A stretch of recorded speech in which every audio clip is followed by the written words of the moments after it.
Welcome back to Nick Lenz's Comic Corner. Classic That's Non-Classics. Episode number 1800. Yes, I have finally reached this far. 1800. And Doubleshot number 1694. I'm like, wow. This is so cool. The fact that I reached this far for the series. And this is something though. I've been doing this series now for I think it's been, let's see, I think this year we'll also make, I think I started this, if I remember correctly, I think I started this in October. I think it was like 2013 I started this review series, and it's my reviewing videos. And I've been doing this now officially for I think last year was like 7 years, because I started like 2014. I think it was. It was 2014, and I've been doing this for almost 9 years, basically doing this. Oh, but well, basically about, I'd say about 7.5, maybe 8 years, maybe doing this for quite a while. I have been enjoying this, reviewing a lot of these trades. You're probably noticing a lot of the time, basically, when I do these videos, I also review individual issues. This is so basically I get certain things done, just basically just move along, get stuff basically past a certain point, and get issues review area out of a particular decade per se. Some series basically I do it simply because I just want to review some of the older stuff, because I want to get all the stuff basically has come out since I've been reading comic books. There have been a few series basically I've reviewed where I reviewed the stuff that come out since I've been reading comics. But only these following series that I can think of that basically I've done that for since I've been doing this. Series like Amazing Spider-Man, The Avengers, yes, The Avengers. The other series are Batman and Detective Comics. Yes, these comic books right here. There is one other one I can think of that I did do this, and that was the Black Panther. That's another one I did it.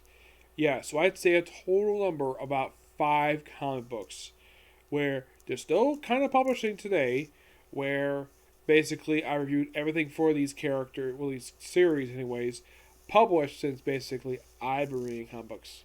You could also say I could throw in Kenny X-Men as well, because that one I stretched far back in 2002, along with Captain America. And when you think, oh, what about Iron Man, for example?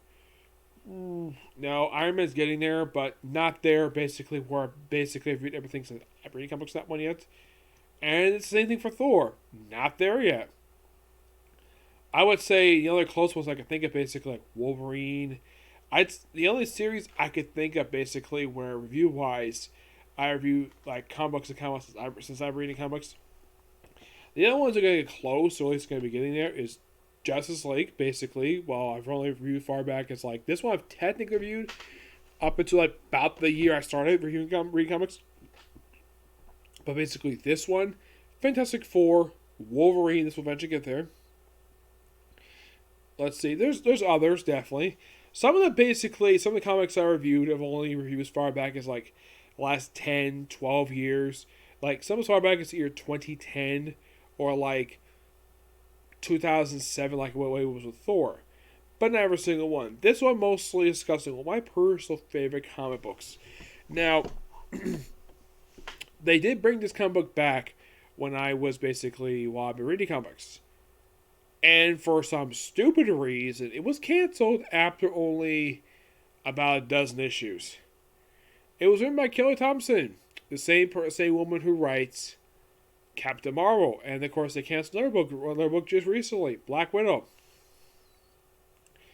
This book here is not technically written by her, but it is written by something. Now, basically, I am discussing this video some issues, and of course one trade for Avengers West Coast. Yes. Now, first I'm going to be starting with issues 56 and 57. Basically, kind of filling the gap between the Axe Avengers trade, Avengers Axe Avengers, and the trade we're talking about right here.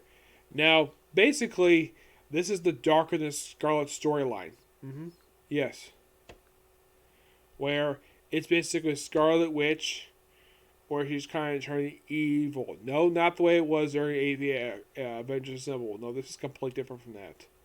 Where she kind of basically wears a cape now, and apparently people were shocked by this. Is Agatha Harkness, U.S. agent, which seems quite odd because he doesn't know her very well, the Wasp, and Wonder Man. Now you're probably thinking, okay, who was basically, like, how was the relationship between all these characters? Wanda has known the Scarlet Witch since she first joined the Avengers back in Avengers issue 16. Wonder Man is kind of known about, basically, it's been applied at this point in time, though they did later become a couple in recent times, where he had feelings for her despite the fact she was dating the Vision, or his father Vision. Agatha Harkness is her mentor. Yep. So, like, scratching at Wonder Man. Oh, no, like...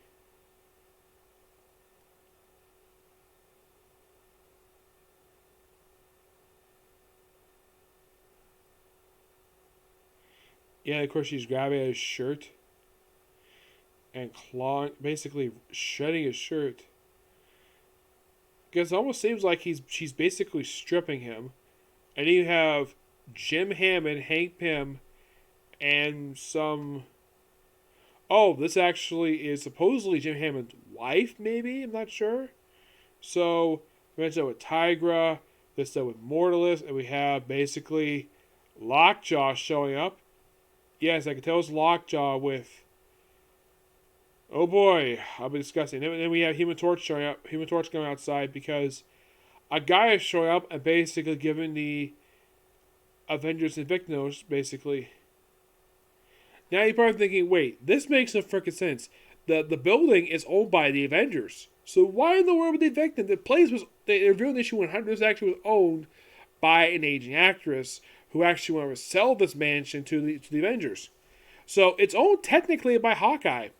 Or at least some people anyways. You have Iron Floyd, but you have Wanda basically smashing popes. And we have Magneto showing up. You have U.S. agents standing there. And you have Hank Pym showing up with a freaking gun. Yes, Hank Pym. Now you're probably thinking, why is he in costume at this point? Well, the reason why he's not in costume at this point in time, because he actually retired to be a superhero. Yes, he stayed retired until around the mid-90s when he basically got back into the costume again. And then Quicksilver basically shows up, and we have a story that takes set during the events of basically just after the events of Atlantis Attacks. Also, I've got to point this out, though. The artist who draws this book apparently draws Cersei and Wanda Maximoff with this weird-looking abdomen. Yeah, basically almost the same exact abdomen for some reason. Yes, beautiful women, but not like George Perez, who had this thing, sort of a roundish tummy implying they're pregnant. Basically, Perez did this with Scarlet Witch and Raven. He didn't do with Cersei. Oh no, he didn't do with Cersei. So with now, who basically is the writer of this issue? Well, this is done by John Byrne. Yes, John Byrne is the writer and penciler for this book. Yep. Now, it's definitely kind of sets up more stuff here, but then of course issue 57 continues the Darker Than Scarlet storyline. Excuse me. And you're probably thinking, okay, when did John Byrne officially leave the book of the Avengers West Coast? Because it came on with the Vision Quest stuff.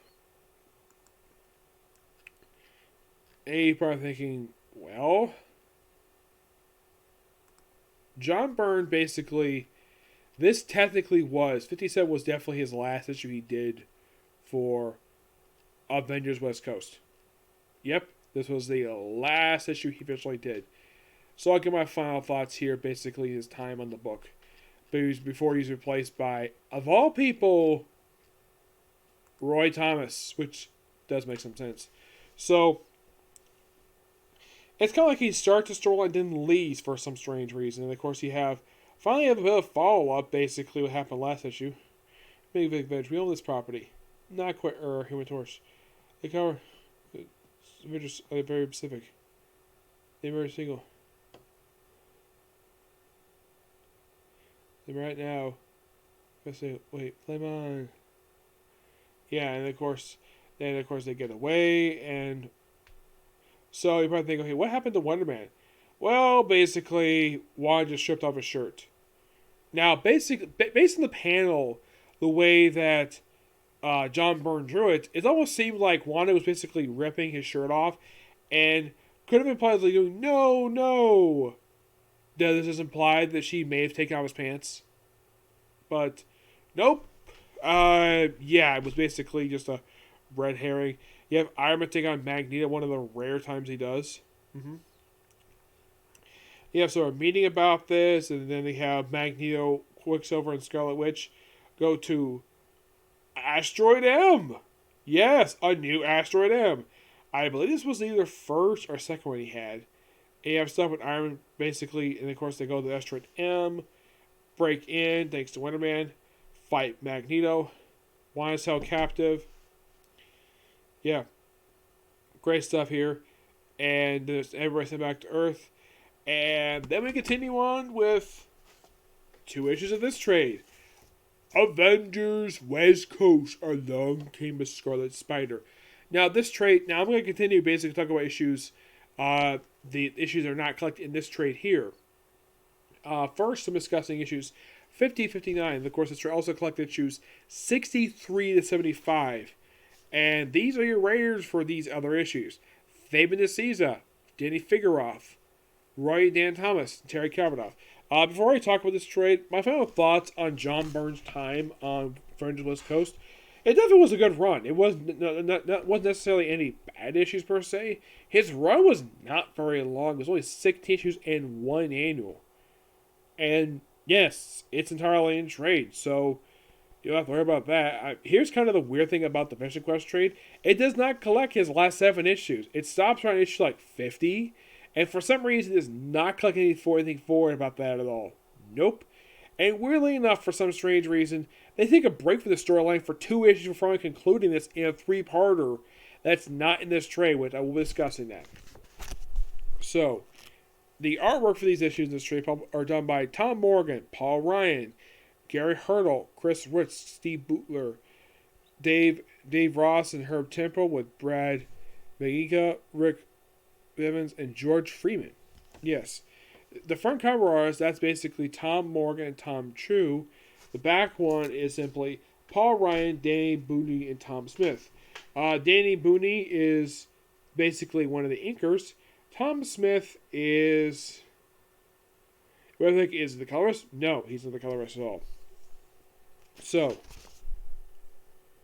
with issue 58, yeah, it's simple. Basically, we have Fabian DeSouza to take on for this book for about a couple issues. Yes, Fabian DeSouza, one of the co-creators of Deadpool. Yep, he actually did this book. Yep. It's kind of weird, though, they bring him in for some strange reason. Yeah, it's kind of weird. Like, they bring him in here just for 2 issues. And you're thinking, really?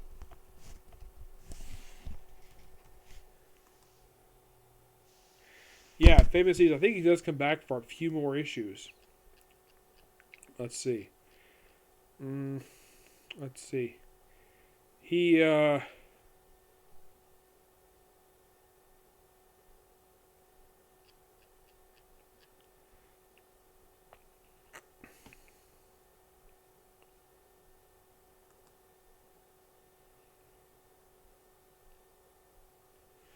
let's see if I can find it. Because I think he just did this book very, very briefly.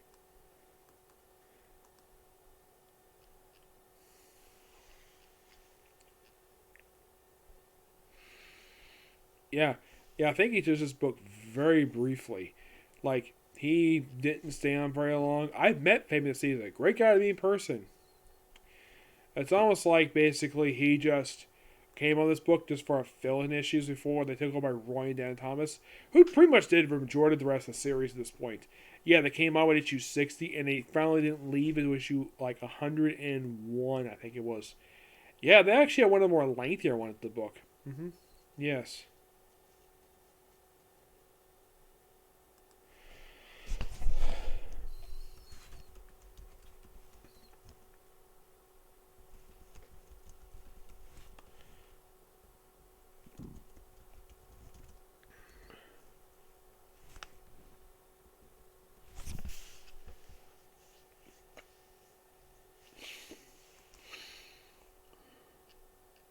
Yeah, he does issue 58, 59. Actually, no, he doesn't do 59. No, he just did just this one issue because he had Danny figure out this issue 59. Mm-hmm. Yeah, it's kind of weird though. You bring in a good writer like Famous Caesar, and you bring him on here for like one issue. Yeah, it's kind of weird.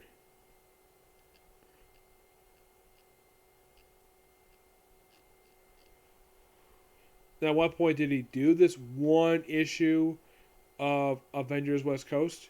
Yeah, this was the sole issue he ever did for this series before he had Denny figure out the issue 59. So it's kind of almost kind of like basically that 50, 59, basically two just fill in standalone issues. The Avengers come back to Earth as events of the last issue, the West Coast branch, anyways, and they kind of fight their way to get back to their headquarters, and they basically do this for the next couple issues. Yeah, their headquarters are not seen. Yep, and in issue 59, they take on the Hydro Man. Yep, and I believe this may have been the first time Hawkeye ever met Hydra, because he met him again in Occupy Avengers. Yeah, during the opening two issues of the series. Now, Danny Fingeroff, of course, does this particular issue. But then, of course, all the rest of this book basically is just majority done by Roy and Dan Thomas. Yep. Very interesting issue. I mean, it's one of those rare times Hydra Man show up and no Spider-Man. Yep. Now, put the book aside here to discuss a few issues here. Yes. Yeah, it's like they took a break from the whole Darker Scarlet storyline just for a few issues. Just for 2 issues, and then come back to it with issue number 60. It's kind of weird, to say the least, of why the heck that was. But, yeah, 60, this issue here, this is the start of Roy and Dan Thomas' time in the book. And then we start off with the Jfk Assassination. Yes, which, here's a strange fun fact about the particular day. My dad was celebrating his 7th birthday when this happened. So he knows how I feel about having a tragedy happen on your birthday, because on my 25th birthday, guess what happened on my 25th birthday? Let's see. I was born in 1988. I celebrated 25 when this was in like 2013. What happened that year, you might ask? The Boston bombings. Yep. The same year. And it seems like my birthday tends to be a very bad day for some people, because 2020, 2021, we have WWE basically firing a lot of people on my birthday just because they basically think it's a good day to fire people. Yep. And then we have the West Coast take up and basically residence in a lighthouse. They basically protect the lighthouse being demolished from Magneto. Yep. And of course you have Lockjaw show up. Yes, Lockjaw.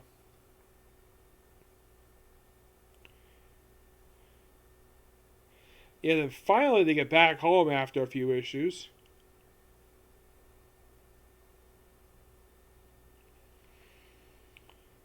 And eventually, yeah, the whole thing of the Scarlet Witch being under mind control, basically acting this way. Yeah, apparently she's under control of Immortalist, who decides to summon up a group that have not been seen since their original storyline in the Pacific Avengers, the Legion of the Unliving. Yep, a bunch of dead people.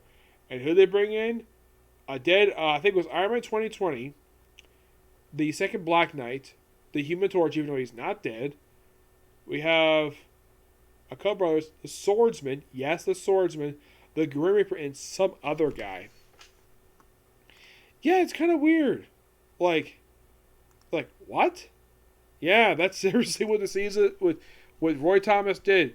Bring a group that he did not create. This was Eckhart's idea.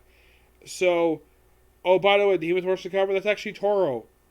Human Torch, apparently at the time, dead sidekick. We have Left Ringer, Right Ringer, and Ordit. He's the guy in the weird armor.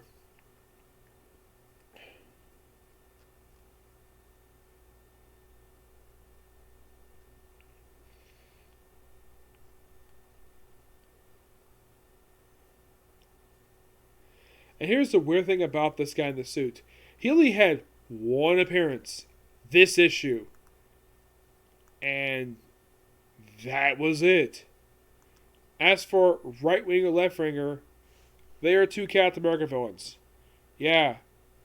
And they were around for a few years. They were created by Mark Greenwald and Paul Nurtry. Yeah.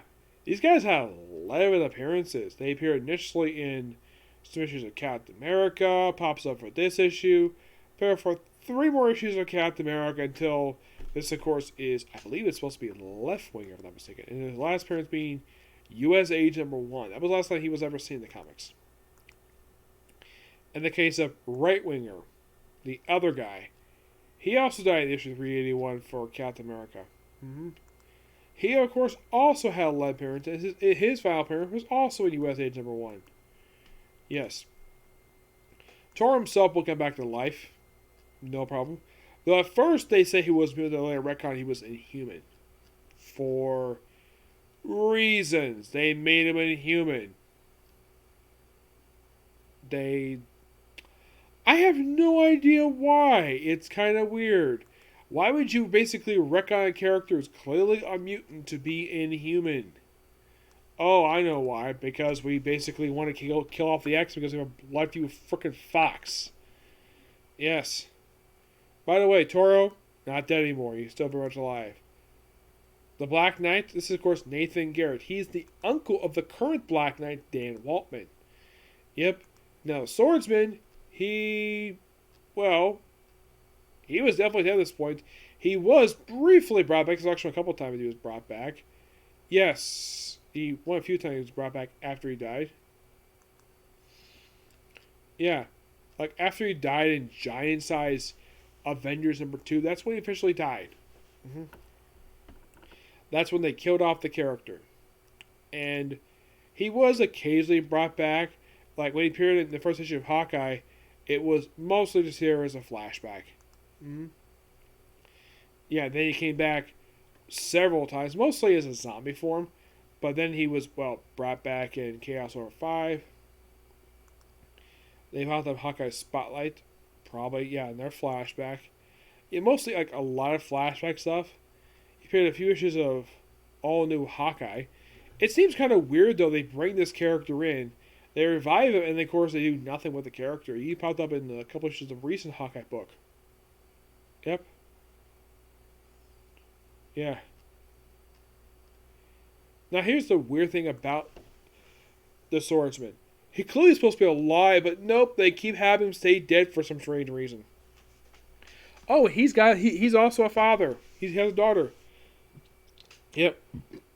So, basically, take out the Awesome Legion of Living, which it's a bit weaker of a lineup than the original one because you have a bunch of, like, no-name characters. Because if you think about it, this lineup is mostly consisted of, like, if you were, like, a long-time comic fan, you probably know who Black Knight is, obviously, and Toro, and Swordsman, and Iron Man 2020, Arnold Stark. This is, of course, unrelated to Iron Man's brother, the Green Reaper and Green Reaper, but left wing, right wing, or people have no idea who the heck these people even are. Yes. Now, this was actually the return of this actually was the second story featuring the original. Yeah. They actually previously appeared prior to the story in Giant Size Avengers #3. That was the previous time that this group previously appeared. And there was some like Kang the Conqueror. They returned for this issue here, and then they appeared for one more appearance after that in an annual for Silver Surfer, of all people. Yes, it's kind of weird. That's what they do with this group. Great group, by the way. Oh, yeah. This actually was the original. This is actually another version of the original lineup. Yes. And he had another version popped up for like one single annual, which came out prior to this one. This actually was sort of in between. This came out, I think it was like 1990. We have the Grim Reaper's team. Yeah. Where he appeared. This group appeared a few times. Appeared 4 times. The Grimmest version. Pops up in issues 353, 54, and a couple issues of Avengers Volume 3, and that's it for that group.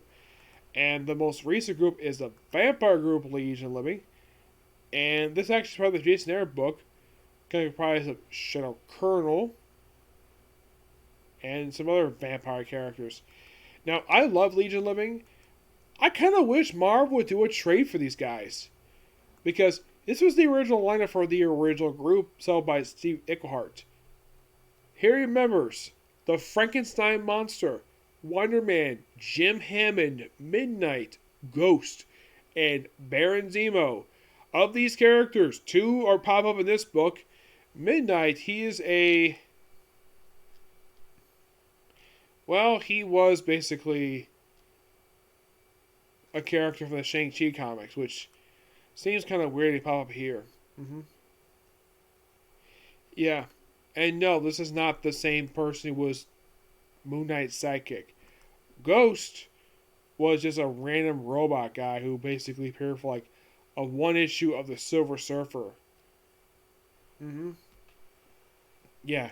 Appears small, however, from time to times over the years. Yeah, very small. His last appearance was in number 4. Yep. And Baron Zemo appeared in this book. This is the original Baron Zemo from the comics. And yeah, he's still dead. He's dead since the 60s. He didn't appear very long when he was alive. Not really, no. Yep. Now, do I think this version is a bit weak? Yes. Story bad? No. It's really good. I think Roy Thomas does a good job writing Legion of the Living. Despite the fact this lineup is actually a sole appearance as a lineup, because after this, there's nothing for that. Of course, they wrap up the whole darker than Scarlet storyline with the very next issue 62. Oh, excuse me. That officially is wrapped up here because they pretty much take care of Legion Living here. Yeah. So they basically resolve an issue here in 62. And, well, Scarlet Witch came back normal, and that's it. Great storyline, by the way. Yes. Now, I'm going to talk about here the rest of the trade now. Basically, starting with issue 62. We have the Human Torch versus the Living Lightning. Yes, which I believe he's notorious being a member of the West Coast Avengers. Yes, I believe he's supposed to be a member. I think this was his debut appearance. Yep, this was his debut appearance in this very issue. The Living Lightning. Though he was always shortening to Lightning in just a few years ago. Yep, and after this issue here, here is the very next issue. Anybody thinking, okay, when does, since he basically knows Byrne a lot in these books here, anybody thinking, when did he officially join the Avengers? You might ask. Well, he later popped up in issue 70 for this book, when we'll discuss that. But that was his very next appearance. And he popped up for 72. Appeared there for pretty much the rest of the run at that point. Yeah, I think it was issue 72 when he officially joined the West Coast team.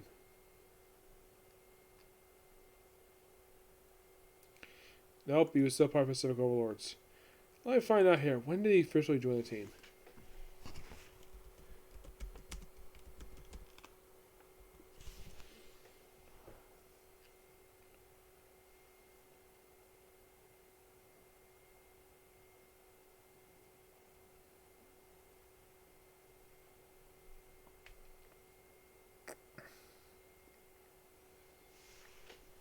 I think with issue 74, that's when he officially is made a member of the team. Actually, no, was 75? Yes, 75 is when he officially joined the roster. Yep, so you have Libby Lightning here as a villain. Yes, a villain, an original character Roy Thomas created, though they later retconned this character to be a gay. Yep. And this does lead to a...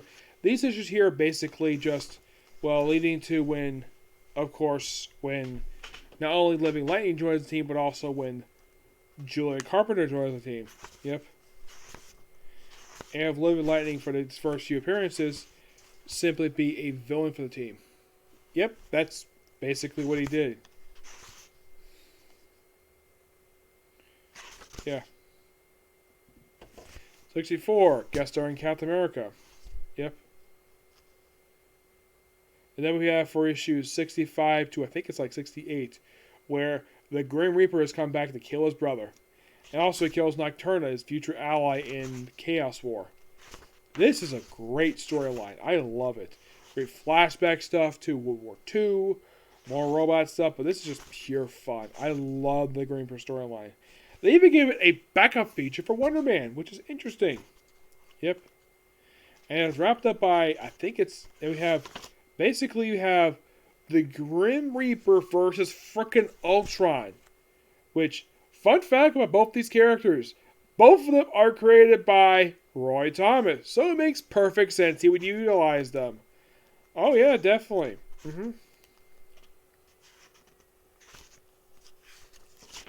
Yeah. But the storyline itself is officially wrapped up with issue 68. Yep. And then 69 has something that's building for quite a while. Yes, 69 is simply basically we have Hawkeye basically having basically a fist fight with the U.S. agent. All because basically the Avengers at this point in time, this had become a jurisdiction or transfer jurisdiction from the United States to the United Nations. Yeah. And yeah, they actually explained the reason for this. They just fight.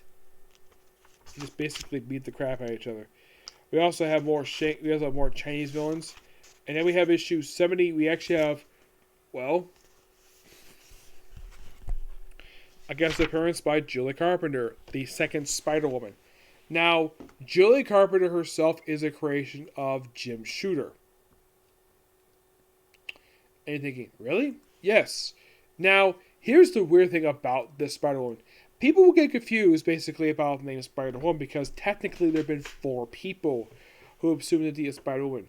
Julie Carpenter became Spider-Woman because of Secret Wars. Yeah, she became Spider-Woman in Marvel Superheroes number 6. This is, of course, the original version. At the time when she got started in this book, she only had been appearing in the comics for not very long, actually. She'll be appearing in the comics at that point for about 7 years. So, yeah, mostly but the character is utilized pretty well.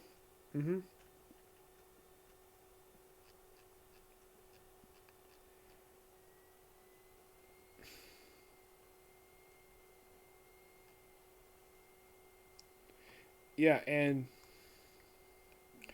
in case you're curious, so she's not currently Spider-Woman anymore. Nope. She lost those powers years ago. And now currently she's Madam Web. Yeah, and here's what she did after Secret Wars.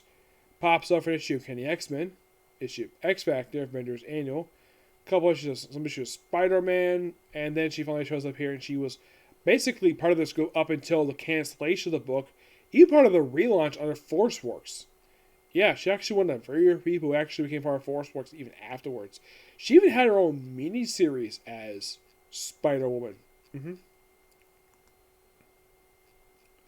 And Pirates of the Gauntlet, she had not been active for some time. Yeah, for some reason, they basically just didn't utilize her very much. Apparently, after her miniseries wrapped up, actually after Force Works wrapped up, she very rarely appeared in the comics. Yes, she appeared in an issue of Sinister Spider-Man Annual, the first of 2 or 3 of them. An issue of Ultra Girls, a handful of issues of Avengers Volume 3, appeared for some issues of Spider-Man Volume 3 as well, the issue of Amazing Spider-Man, issue of She-Hulk, a few issues of Miss Marvel, which became Arcane. Then she appeared in the Mega Flight miniseries, Marvel Comics Presents Volume 2, an issue of Marvel 1985, because she was around the period of time, Marvel Dark Ray New Nation, 2 issues of Mighty Avengers, and then she popped up for the Grim Hunt storyline for Amazing Spider-Man, though she was appearing as sort of a basically build up her debut.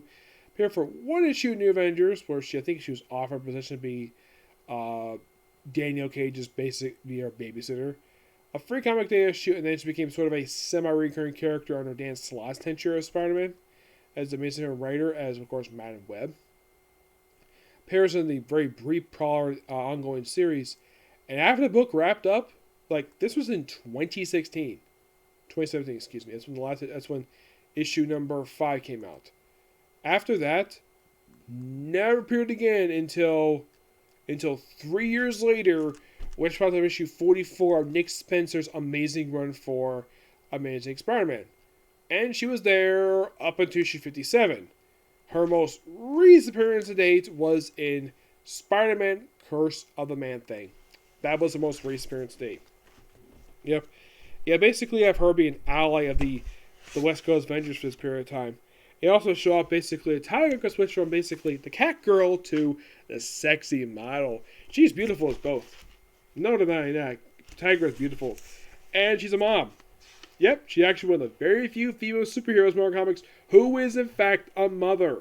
Yes. And here's a fun fact about her becoming a mom. She became a mom before Spider-Woman did. Yes. And here's a strange little factor about that. Here's the thing. Guess how many female superheroes in Marvel Comics who are mothers? Not many.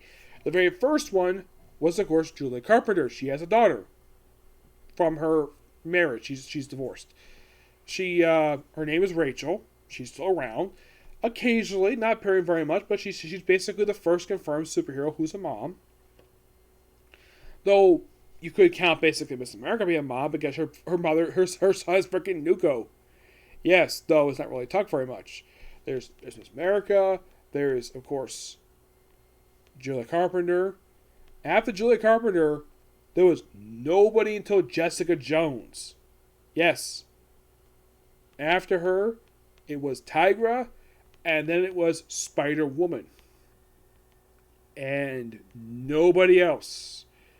To my knowledge, there has never been any official confirmation of any other female superheroes becoming parents. And this is something I think Marvel should basically embrace more, having female superheroes become mothers. Because, in my opinion, this is basically exceptional for characters. Like, look at Iron Man. Never had any kids. Nope. Cap, none. Thor, kind of, because he has granddaughter's future. Quicksilver is a father. He's divorced, single father of one. He has a daughter, beautiful daughter. Medusa, I almost forgot. Medusa's a mom too. That's something to forget. Also, Chris is a mom as well. So not many. Basically, a small handful of women. You could also say Scarlet Witch as well. Then you have stuff with this character, Dr. Drudulus. Yes. Who, by the way, I do confirm his face looks exactly like a freaking mask. Yep. And Ray Thomas does a great job writing, and we actually have Pelly, which, by the way, look at this cover. This does look like a very similar cover to an issue of Fantastic Four with Jean Grey popping out of the wall like this. Yeah, with Sunfire. Yeah, more fun stuff with Pacific Overlords. Yes.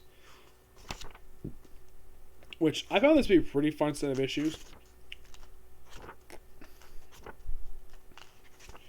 Yeah, great stuff here. Oh, and here's what Dr. Drudulus basically looks like on there with his mask. Like, ew, what the heck is that? That looks gross. Heck, like, good lord, his face is it's become almost like the spinning of his mask. No wonder he calls it Democulus. Now, here's the strange thing. How does his face get like this? Probably a live accent. Though he does kind of fix it a little later on. Yeah. Yeah, the Pacific Overlords. It's basically kind of like a five-parter. It basically ends with Living Lightning and Spider-Man joining the roster. And then, of course, 75 basically is the big double-sided issue because it's 75. And, of course, I have to show this off because the artist issue just had it is the Boop Bop pose. Yep, the Boop Bop pose. Yep. Guess for Fantastic Four, it's a really fun issue. And I agree with end this trade here. I'm going to give this book roughly a 9.5 out of 10. Great stuff here. Can't wait to discuss more Avengers West Coast. And yes, that's going to be pretty much it here. I've been talking for 40 minutes. I need to rest my voice because next is going to be the Rising of the Shield Hero. And I was hoping to do more Detective right afterwards, but that might not happen. So I'll probably save the rest of it for tomorrow. Yep. So next video will be Rising here, and the next one after that will be another Comic Corner. Okay, next video. Bye.